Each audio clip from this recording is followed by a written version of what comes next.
Hello everyone, this is going to be my hybrid Templar build for the Lost Depths DLC patch. Templar has had a few changes this patch, notably the Jabs nerf and the Burning Light nerf. So the biggest issue with making a Templar this patch is to be able to dish out enough damage to kill people who are now running 35k plus health and are extremely tanky.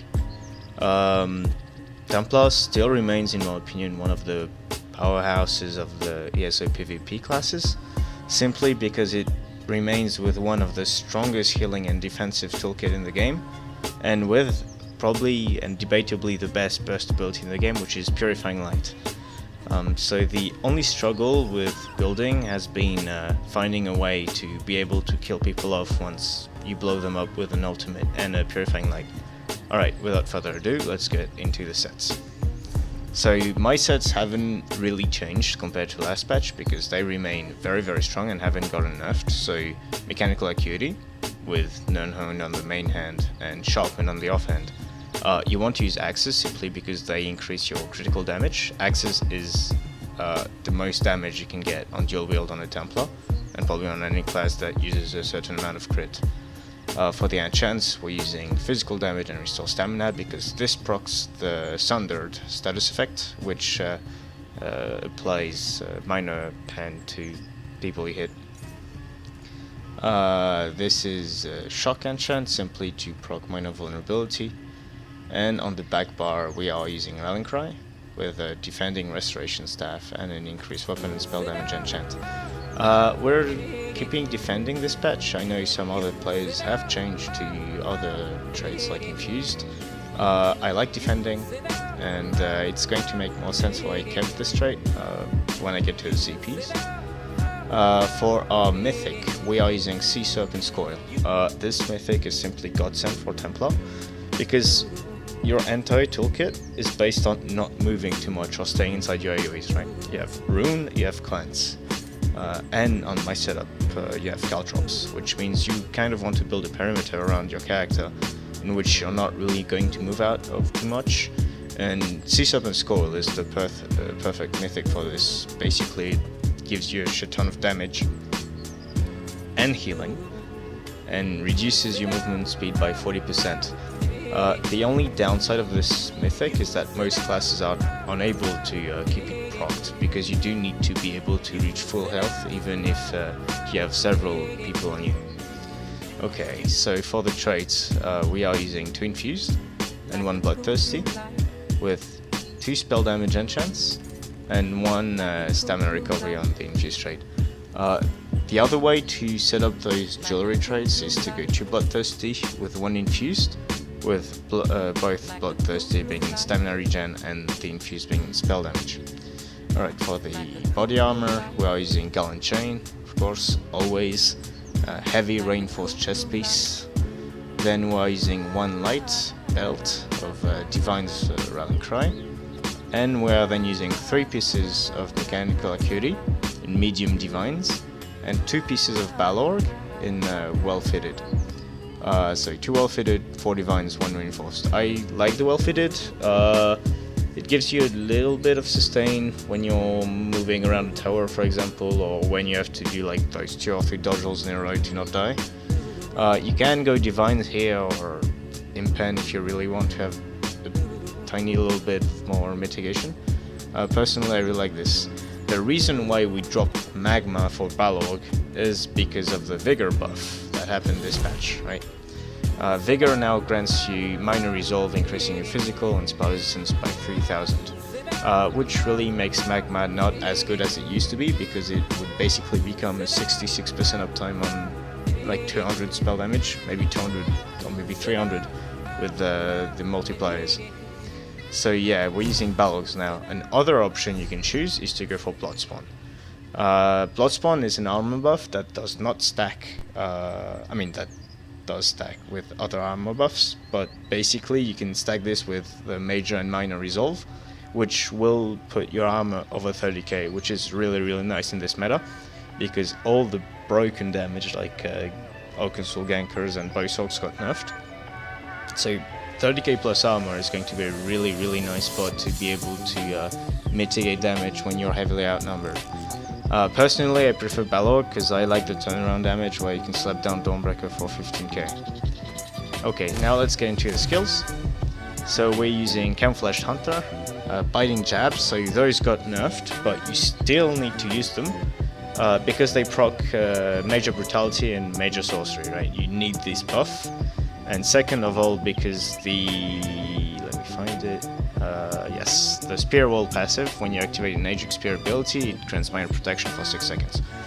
5% mitigation is basically as good as a mitigation CP, so you do want to keep using jabs even if it's not enough damage anymore and it's not as good as it used to be before. Our third skill, and probably the biggest change on my setup in mounts, is Radiant Oppression. So basically, as I said, jabs are not enough anymore, so what's going to happen when you attack people, especially high health players, you're going to PL them, so you Purifying Light them, throw down Dawnbreaker and jab them, and Purifying is going to pop for like 15, 16, 17k damage, right? And then your target is going to be at around 20% health. And jabs is not strong enough to finish them. They will heal if you try to jab them, which is why we use Radiant Oppression now, because this skill is absolutely insane. It will take for 15, 16, up to 20k damage on players that are low HP, and is undodgeable and is ranged, right?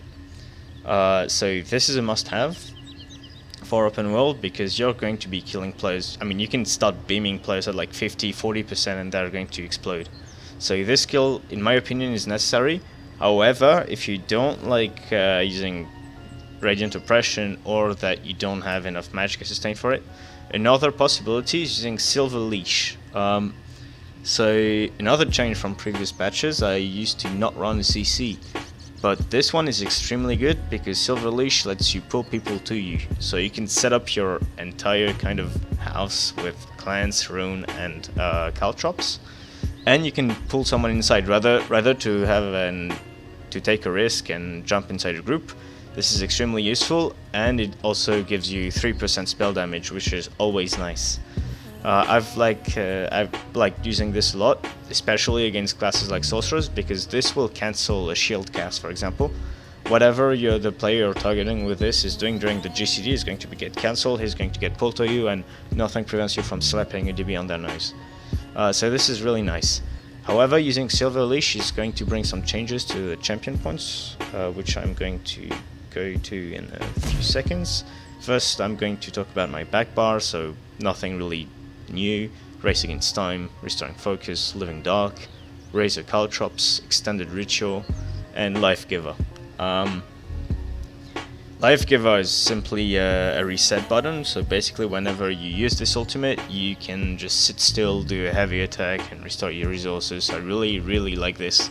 And especially if you choose to use Bloodspawn, you're going to be extremely hard to kill, because you're going to get this ultimate every like 30 or so seconds. Okay, let's get to the champion points then. So as I explained previously, damage is not as high in low steps as it was in High Isle. So you do not need to run as many mitigation CPs, because the risks of you getting one shot are non-existent.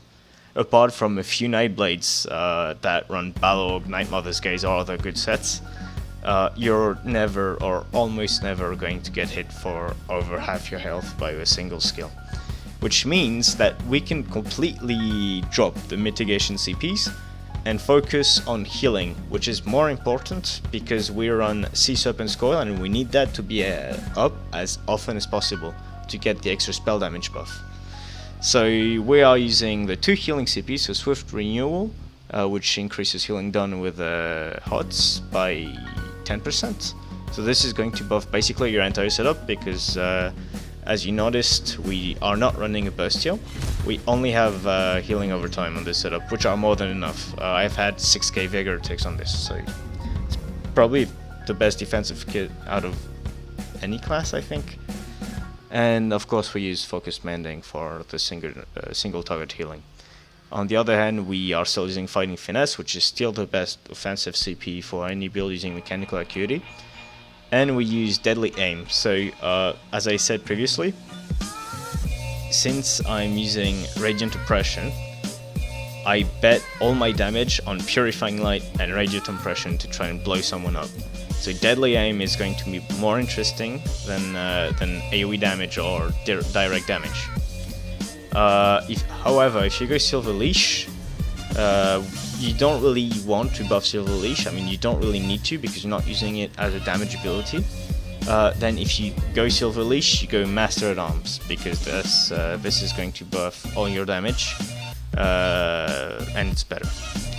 Okay, for the red CPs, we are using Survival Instincts, which is just whatever build you run, you always use Survival Instincts. Juggernaut, Pain's Refuge, which is always necessary, because often when you get Zerged, you're going to get a gigantic amount of mitigation. And Sustained by Suffering. Last patch we used to run Relentlessness. Right now I prefer Sustained by Suffering, because I kind of run borderline sustain, and this helps a lot. Alright, then for the Mundus I used the Shadow, which is always nice. Since we run Mechanical Acuity, you kind of want to push this as high as possible. By the way, even if you push over the maximum, for example right now I'm at 126% crit damage, that is fine, because that takes into account the critical mitigation, critical resistance that players you hit have. So you could even go higher than, you can go all the way up to like 140% and still not be losing out on critical damage. Okay, for the food I'm using Smoked Bear Haunch. This is necessary because this is a hybrid setup, so you need both the stamina and the magic sustain. If one of those were to run out in the middle of a fight, you would be running into big trouble with your survivability. And of course Vampire Stage 3, this is just like normal. Always run this, 30% mitigation is godsend. And finally for the race, we are using Khajiit. As I said earlier, it's because the critical damage buff from Feline Ambush is the strongest damage passive out of any race in the game right now. Especially on Templar, which has the best synergy with Mechanical Acuity, you just want to run this. Alright, I think that's it. If you have any more questions, you are free to ping me on Discord or tag me in the comments and I will answer. Thank you for watching, and I'm going to play a little video of what this build looks like in action. Hopefully you enjoy. See you around.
return.